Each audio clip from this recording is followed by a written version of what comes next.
नमस्कार, भारत लाइव देख रहे हैं आप। अमित शाह आज बिहार आ जाएंगे। अमित शाह के बिहार आने के साथ बहुत सारी चीज़ें होनी हैं। जहां एक तरफ पूरे बिहार में कई गुटों में झड़प हुई है, जिसकी वजह से कई इलाकों में 144 धारा लगाई गई है, वहीं अमित शाह का बिहार आना पूर्व नियोजित था। धार्मिक जुलूसों के दौरान जिस तरीके से इस बार गुटों में आपस में मुठभेड़ हुआ है, इसकी वजह से सरकार भी लगातार चाक चौबंद है। पुलिसिया इंतजाम भी बहुत तगड़े किए गए हैं, लेकिन अमित शाह की रैली, खास तौर पे जो सासाराम की रैली है, उस पर ग्रहण लग गया है। हालांकि अमित शाह पटना आ रहे हैं, तय कार्यक्रम से एक दिन पहले आ रहे हैं। आज जब वो पटना पहुंचेंगे तो जो कार्यक्रम की रूपरेखा है, चाहे सासाराम में हो या नवादा में हो, दोनों का जायजा भी लेंगे। लेकिन एक पंथ दो काज भी करने जा रहे हैं। वो जहां एक तरफ बिहार में भाजपा के वोटरों को लुभाने के लिए, भाजपा के पक्ष में फील्डिंग करने के लिए और 2024-25 की तैयारियों के लिए भाजपा का जायजा लेने आएंगे, वहीं वो बिहार में एक फैसला जो भाजपा के नेतृत्व ने लिया है, उस फैसले को मजबूत करने भी आएंगे। देखिए, कायदे से भाजपा का जो भी प्रदेश अध्यक्ष बना है, उसे अमित शाह और नरेंद्र मोदी ने आशीर्वाद दिया है। कई बार दिल्ली से आशीर्वाद दिया गया है, तो कई बार बिहार आकर आशीर्वाद दिया गया है। इस बार भी यही योजना है। दरअसल इस बार भाजपा ने जो पुराना ढर्रा था, उसे तोड़ा है।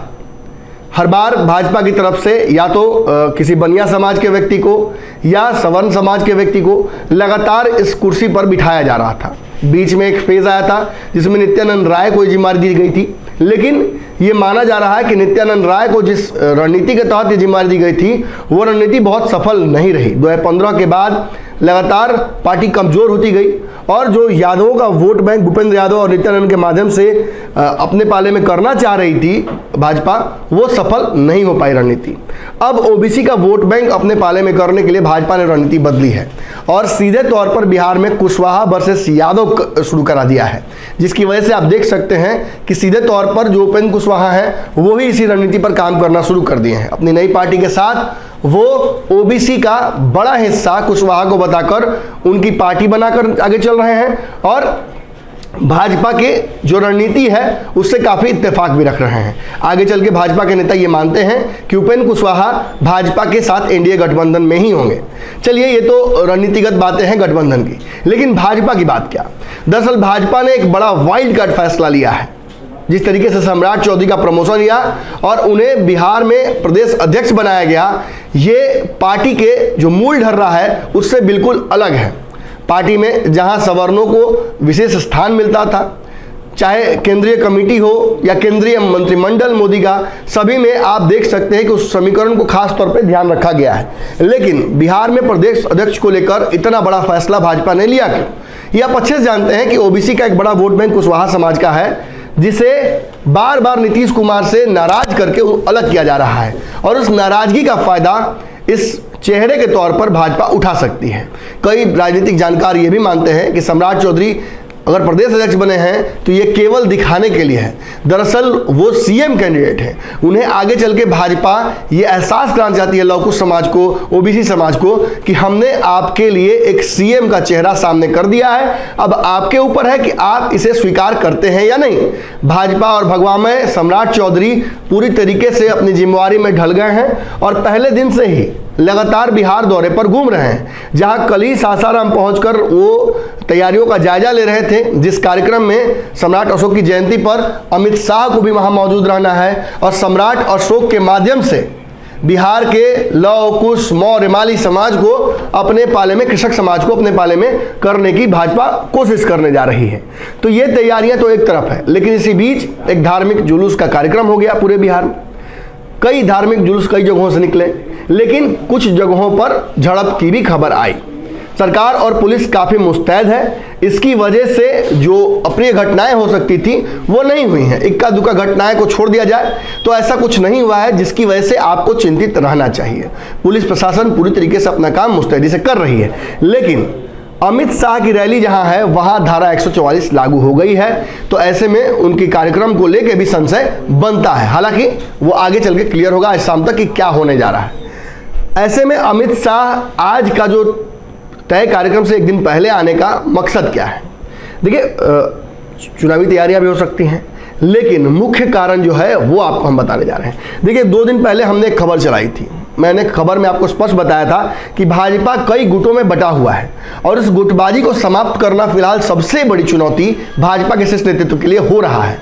ऐसे में शीर्ष नेतृत्वकर्ताओं ने बिहार भाजपा के उन बागियों को चिन्हित कर लिया है जो सम्राट चौधरी को बनाने से अध्यक्ष खुश नहीं है।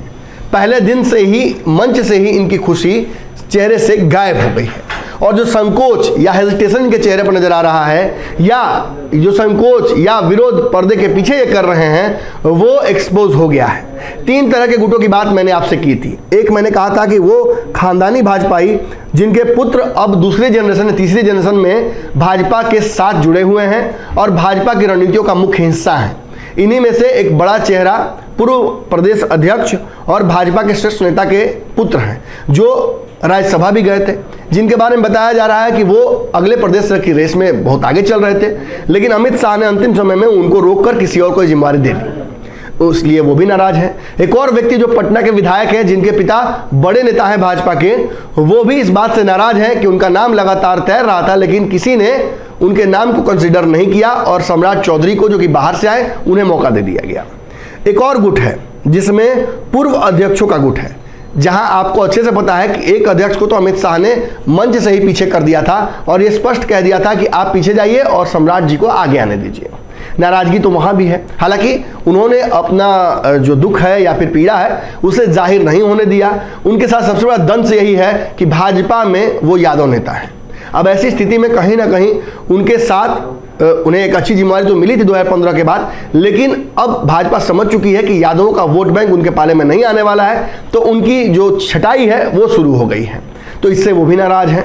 और बिहार में कहा जा रहा है कि उनका एक बड़ा वर्चस्व है, जो पूरा क्षेत्र है लालू यादव का या फिर छपरा का, उस क्षेत्र में उनका वर्चस्व है। अब उस क्षेत्र में जो भाजपा के कार्यकर्ता हैं वो उनके कहने पर हो सकता है कि सम्राट चौधरी का विरोध या फिर उनसे थोड़ा टांटून करें, तो ऐसे में इनको भी साधना है। इसके अलावा एक और प्रदेश अध्यक्ष पूर्व के हैं जो नीतीश कुमार के बड़े हितैषी हैं, जो नीतीश कुमार के साथ उठते बैठते थे, अब वो काफ़ी संटिंग में चले गए हैं, तो उनकी भी नाराजगी है। उन्होंने भी सवर्णों को खासतौर पे दिमाग में डालना शुरू कर दिया है कि देखिए भाजपा कैसे सवर्णों को भूलना शुरू कर चुकी है। भाजपा इस बात को काफ़ी सेंसिटिविटी लेगी। भाजपा जानती है कि सवर्णों का वोट बैंक अगर खिसका तो बोचहा जैसा फिर से हाल हो जाएगा और कहीं ना कहीं ओबीसी को आगे बढ़ाने के चक्कर में भाजपा अपने मूल वोट को खोना नहीं चाहेगी, तो इन पर भी नजर है। इसके अलावा आपको अच्छे से मैंने बताया था कि बिहार के कई डिप्टी सीएम भाजपा के हैं, उनमें से 2 डिप्टी सीएम खुले नाराज हैं। उन्हें लगता है कि वो उस पद के लिए डिजर्विंग थे।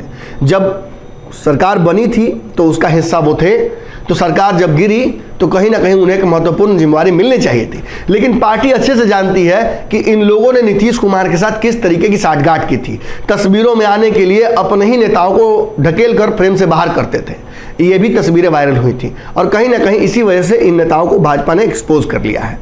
अब अमित शाह का बिहार आगमन और आज संगठन में बैठक करना और पूरे दिन अपने बगल में सम्राट चौधरी को बिठाना, ये एक तरीके का मैसेज है कि भाजपा ओबीसी रणनीति पर आगे बढ़ने जा रही है और जिन्हें तकलीफ है वो अमित शाह के समक्ष ही अपनी पीड़ा, दुख या फिर अगर कुछ जलन है तो वो सामने लाकर रख दें। अगर आज नहीं तो फिर कभी नहीं। निश्चित तौर पर संगठन को मजबूत करने के लिए ये एक बड़ी कार्रवाई हो सकती है।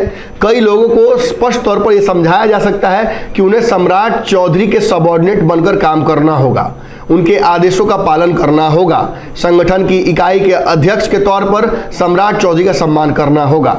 जो पहले दिन से ही शुरू हो गया पर्दे के पीछे खेल, उसे समाप्त करना होगा और ऐसा अगर नहीं किया जाएगा तो उन नेताओं का कद आगे चल के पार्टी में और छोटा किया जाएगा। यहाँ तक कि जो पिछले बार छटाई हुई थी जिसमें प्रेम कुमार, नंदकिशोर यादव और कई नेता पीछे रह गए थे, उसी कुर्सियों पर पीछे इन नेताओं को भी बिठाया जा सकता है। ऐसा अमित शाह आज बिहार में करने जा रहे हैं। तो निश्चित तौर पर एक बड़ा दिन है बिहार के लिए। अमित शाह एक तरफ आ रहे हैं, एक तरफ भाजपा अपनी रणनीतियों को लेकर पुख्ता तैयारी कर रही है, चुनावी बिगुल भी फूंक रहा है। कहीं ना कहीं 6 महीने में अमित शाह का ये तीसरा चौथा दौरा है, तो ये भी अपने आप में एक बड़ी मजेदार बात है। नीतीश कुमार इस अमित शाह के कार्यक्रम को किस तरीके से लेंगे, ये भी मजेदार बात होगी देखना। इन सब पर हमारी नज़र है, आपकी नज़र दिन भर भारत टाइप की कमेंट्री पर होनी चाहिए।